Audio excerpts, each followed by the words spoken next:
Okay, Texas fans, let's have a therapy session here. I know last week was brutal. The offense didn't look great, but hey, I think it's going to get better.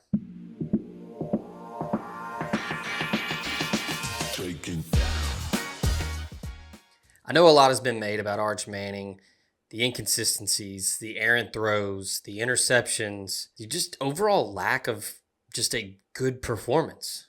It's there, and it's the criticism's warranted.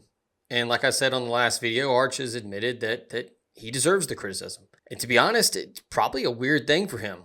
He's never had to deal with this kind of criticism or pressure. When he was in high school at Isidore Newman, he was the big man on campus. Didn't win a lot of state championships or anything, but he handled his business throughout the regular season. They'd get to the playoffs, they'd lose, but otherwise, he was the guy. Number one overall player in the country. The 5-star. The next big thing. I mean, this was without the Sports Illustrated cover, I mean, he was the LeBron James of college football, right? I mean, just crowned early in his high school career. Now, all the pressure's on you. There's no longer this, hey, I'm going to come in and run the football, but then I'm going to go back to the sideline because Quinn Ewers is going to come in and run the offense. You're running the offense now. So I think that, along with, there are some playmakers missing, right? I mean, you've got Trey Wisner, who is still on the shelf. Didn't play last week, didn't play the week before. Looked good against Ohio State. All of a sudden, you got a little nagging injury. I suspect that Steve Sarkisian and company are holding him out until Florida. I don't think it takes a rocket scientist to figure that out. It's to me, they're playing just to get to that finish line of non-conference. I mean, this is just a survive week for Texas. But you get Trey Wisner back. I mean, outside of a really good offensive line, a quarterback's best friend is the run game. And the run game, sure, on paper, over 200 yards last week, but it wasn't great. You had some decent performances here and there. CJ Baxter has a hamstring. He's limited now. You got to have Jarrett Gibson and Christian Clark and those guys step up. You need Trey Wisner to come back. All right, take the chains off, put the pads on. It's time to get out there and play. I think that's what's missing for Arch Manning.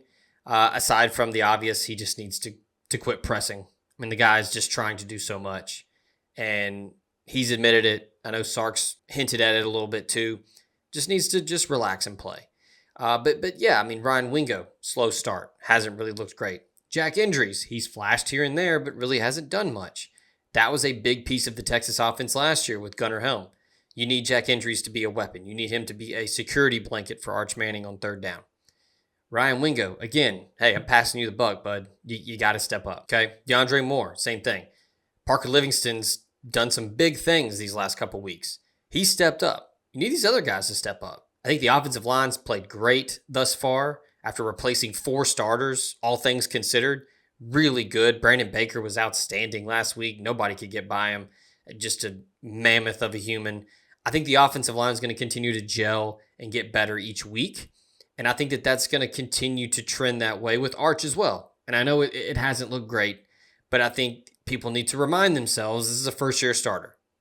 So, yeah, he's been there 3 years. He's been in the system. He knows it. There's one thing when you know the system, and there's another thing when you're trying to do too much and you're putting a lot of pressure on yourself. So, missing playmakers, Arch Manning just taking a deep breath, man. Just relax. But I think Trey Wisner coming back, emergence of Ryan Wingo, Jack Indries, DeAndre Moore, that wide receiver room and that running back room, I think, is the key for Texas to turn this thing around and remind people why they were the preseason number 1 team and why they can make some noise in the SEC and in the college football playoff race.